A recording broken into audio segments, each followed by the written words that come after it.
जय सिया राम दोस्तों, आइए हम रामचरितमानस का द्वितीय सोपान अयोध्या कांड का पाठ करें। श्री गणेशाय नमः। ओम नमः शिवाय।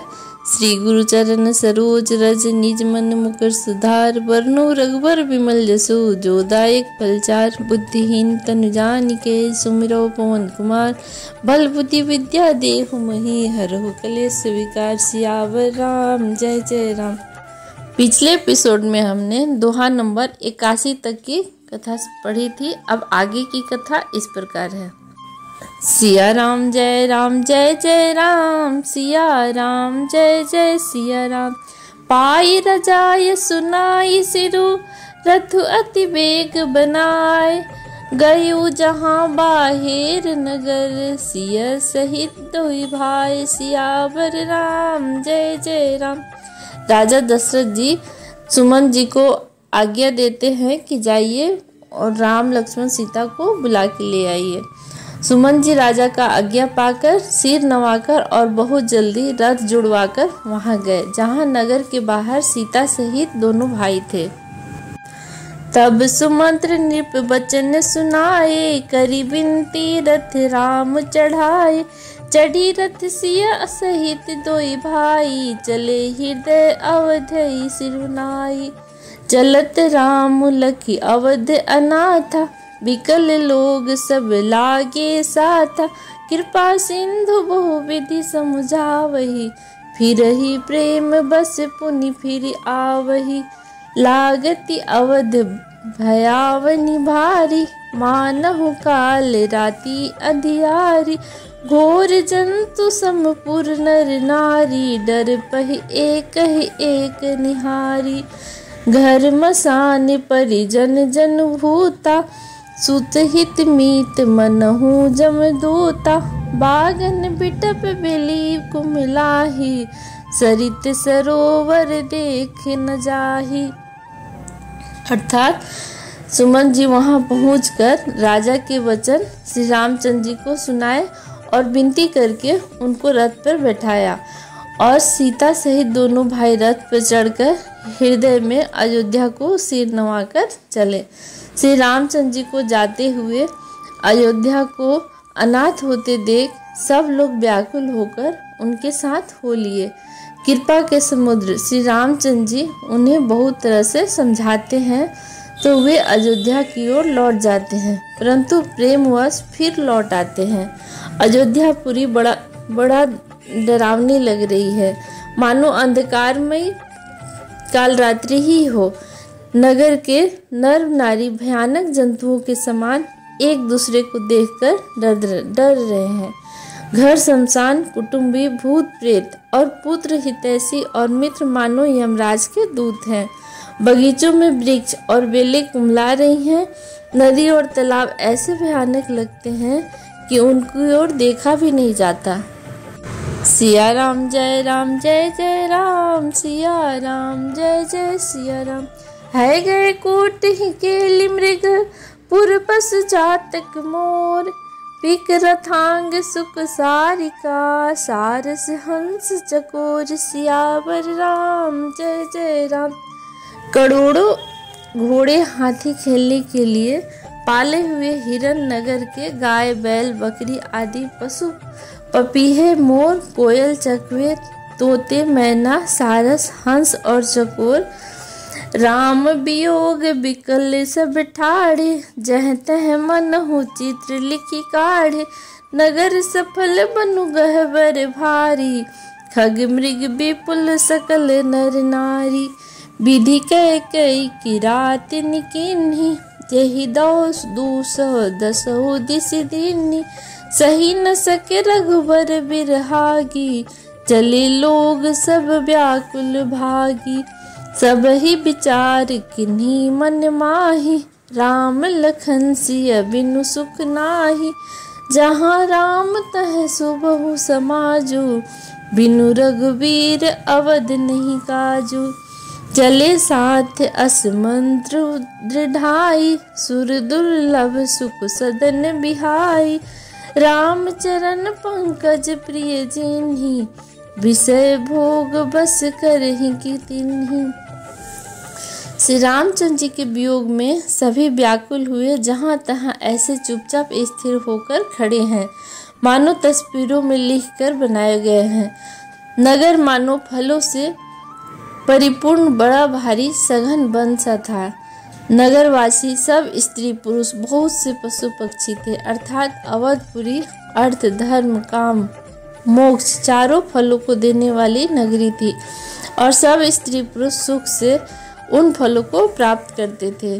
विधाता ने कैकेयी को भिलनी बनाया और जिसने 10 दिशाओं में दूसरद्वागिन यानी भयानक आग लगा दी। श्री रामचंद्र जी विरह की इस अग्नि को लोग सह न सके, सब लोग व्याकुल होकर भाग चले। सबने मन में विचार कर लिया कि श्री राम जी और लक्ष्मण जी और सीता जी के बिना सुख नहीं है। जहाँ श्री रामचंद्र जी रहेंगे वहीं हमारा समाज रहेगा।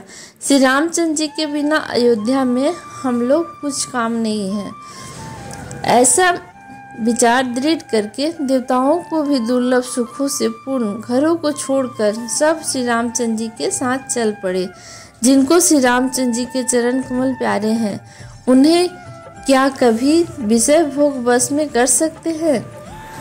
सिया राम जय जय राम, सिया राम जय जय सिया राम। बालक वृद्ध बिहाई गृह, लगे लोग सब साथ।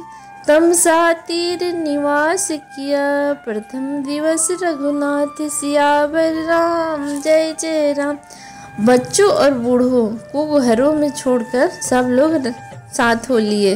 पहले दिन श्री रघुनाथ जी ने तमसा नदी के तीर पर निवास किया। रघुपति प्रिय प्रेम बस देखी, सदैव हृदय दुख भयो विशेषी। करुणा में रघुनाथ गोसाई, बेगी पावहि पीर पराई। कही सप्रेम मृदु बचन सुहाई, बहुविधि राम लोग समझाए। किए धर्म उपदेश घनेरे, लोग प्रेम बस फिरहि न फेरे। सिलु स्नेह छाड़ी नहीं जाई, असमंजस बस भे रघुराई। लोग सोग श्रम बस गए सोई, कछुक देव माया मति मोई। जब ही राम जुग जामनि बीती, राम सचिव सन कहे उस प्रीति। खोज मारे रथुहा कहु ताता, आन उपाय बनहि नहीं बाता। प्रजा को प्रेम बस देखकर श्री रघुनाथ जी के दयालु मन में बड़ा दुख हुआ। प्रभु रघुनाथ जी करुणामय हैं, पराई पीड़ा को भी वे तुरंत पा लेते हैं, अर्थात दूसरों का दुख देखकर वे तुरंत स्वयं दुखी हो जाते हैं। और प्रेम कोमल और सुंदर वचन कहकर श्री रामचंद्र जी ने बहुत प्रकार से लोगों को समझाया और बहुतेरे संबंध संबंधी उपदेश दिए, परंतु प्रेमवश लोग लौटाए नहीं लौटते। सील और स्नेह छोड़ा नहीं जाता। श्री रघुनाथ जी असमंजस के अधीन हो गए और दुविधा में पड़ गए और शोक और परिश्रम थकावट के मारे सब लोग जब सो गए, कुछ देवताओं की माया से उनकी बुद्धि मोहित हो गई। जब दोपहर बीत गई तो रामचंद्र जी ने प्रेम पूर्वक मंत्री सुमंत से कहा, हे तात, रथ की खोज मारकर अर्थात पहिए के चिन्हों से दिशा का पता न चले, इस प्रकार रथ को हाँकिए और किसी उपाय से बात नहीं बनेगी। सिया राम जय जय राम, सिया राम जय जय सिया राम। राम लखन सिया जान चढ़ी, शंभु चरण सिर नाय। सचिव चलाओ तुरत रथु, इत उत खोज दुराय। सियावर राम जय जय राम। शंकर जी के चरणों में सिर नवाकर श्री राम जी और लक्ष्मण जी और सीता जी रथ पर सवार हुए। मंत्री ने तुरंत ही रथ को इधर उधर खोज छिपाकर चला दिए। जागे सकल लोग भय भोरु, गे रघुनाथ भयो अति सोरु। रथ कर खोज कतहु नहीं पावही, राम राम कही चौदिस धावही। मनहु बारि निधि बुढ़ जहाजु, भयो बिकल बड़ बनिक समाजु। एक ही एक देहि उपदेसी, तजे राम हम जान कलेसु, निंदहि आपहु सराहहि मीना, धिग जीवन रघुबर बिहीना, जो पे प्रिय वियोग विधि कीन्हा, तो कस मरन न मागे दीन्हा। एहि विधि करत प्रलाप कलापा, आए अवध भरे परितापा, विषम वियोग न जाय बखाना, अवधि आस सब राखई प्राणा। सवेरा होते ही सब लोग जागे तो बड़ा शोर मचा कि श्री रघुनाथ जी चले गए, कहीं रथ का खोज नहीं पाते। सब हाय राम पुकारते हुए चारों ओर दौड़ रहे हैं, मानो समुद्र में जहाज डूब गया हो, जिससे व्यापारियों का समुदाय बहुत ही व्याकुल हो उठा हो। वे एक दूसरे को उपदेश देते हैं कि श्री रामचंद्र जी ने हम लोगों को कलेश होगा यह जानकर छोड़ दिया। वे लोग अपनी निंदा करते हैं और मछलियों की सराहना करते हैं, कहते हैं कि श्री रामचंद्र जी बिना हमारे जीने को धिक्कार हैं, और विधाता ने यदि प्यारे का वियोग ही रचा है तो फिर उसने मांगने पर मृत्यु क्यों नहीं दी। इस प्रकार बहुत से प्रलाप करते हुए वे संताप से भरे हुए अयोध्या में आए। उन लोगों के विषम वियोग की दशा का वर्णन नहीं किया जा सकता। 14 साल के बाद की अवधि की आशा से ही वे प्राणों को रख रहे हैं। सिया राम जय जय राम, सिया राम जय जय सिया राम। राम दरस हित नेम व्रत, लगे करन नर नार। मनहु को की कमल, दीन विहीन तमार। सियावर राम जय राम। सब स्त्री पुरुष श्री रामचंद्र जी के दर्शन के लिए नियम और व्रत करने लगे। ऐसे दुखी हो गए जैसे चकवा चकवी और कमल सूर्य के बिना दीन हो जाते हैं। सीता सचिव सहित दो भाई, श्रृंग बैरपुर पहुँचे जाई। उतरे राम देव सरी देखी, किन्नी दंडवत हर्ष विशेषी। लखन सचिव सिय किय प्रणाम, सब ही सहित सुखी पाऊ राम। गंग सकल मुद मंगल मूला, सब दुख करनी हरनी सब सूला।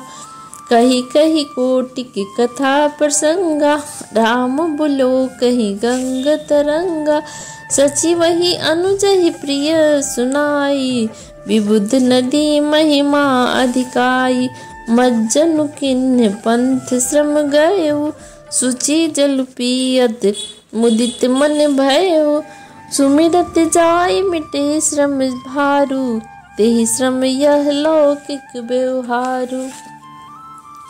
अर्थात सीता जी और मंत्री सहित दोनों भाई श्रृंगेश्वरपुर जा पहुँचे। वहाँ गंगा जी को देखकर श्री राम जी रथ से उतरे और बड़े हर्ष के साथ उन्होंने दंडवत की।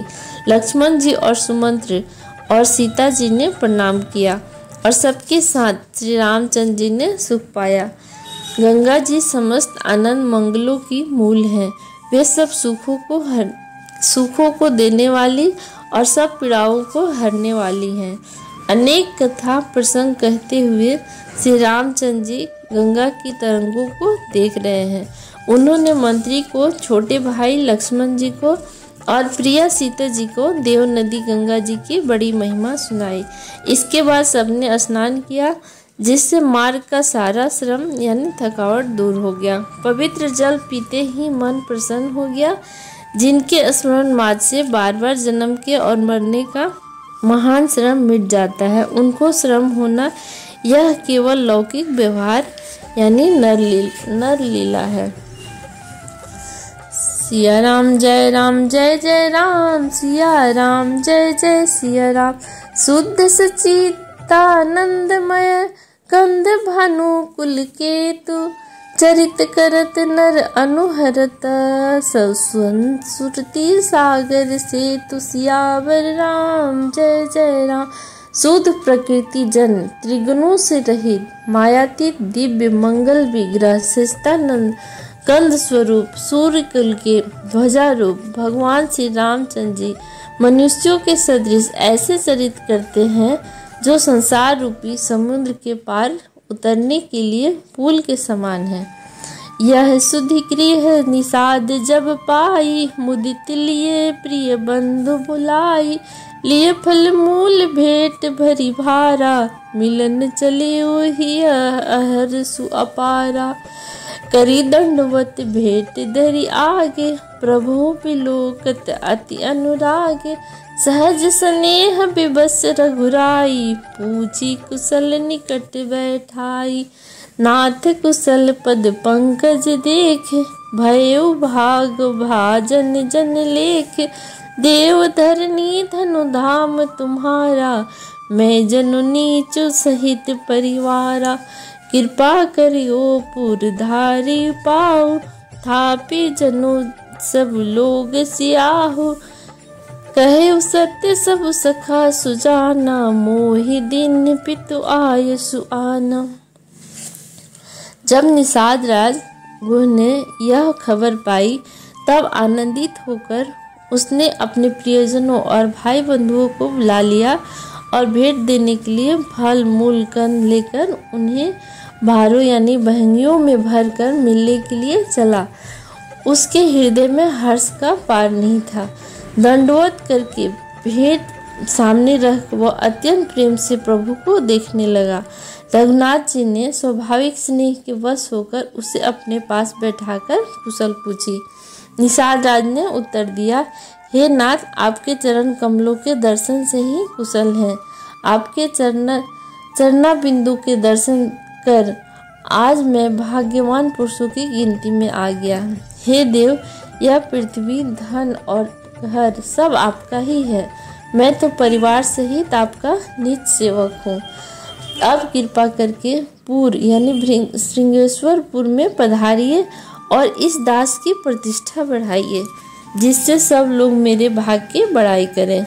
श्री रामचंद्र जी ने कहा, हे सुजान सखा, तुमने जो कुछ कहा सब सत्य है, परंतु पिताजी ने मुझको और ही आज्ञा दी है। सिया राम जय जय राम, सिया राम जय जय सिया राम। बरस चारी 10 बासु बना, मुनि व्रत बेसु आहारो। ग्राम वासु नहीं उचित सुनी, गुहि भयो दुख भार। सियावर राम जय राम। उनके आज्ञा के अनुसार मुझे 14 वर्ष तक मुनियों का व्रत और वेश धारण कर मुनियों को योग आहार करते हुए वन में बसना है। गांव के भीतर निवास करना उचित नहीं। यह सुनकर गुह को बड़ा दुख हुआ।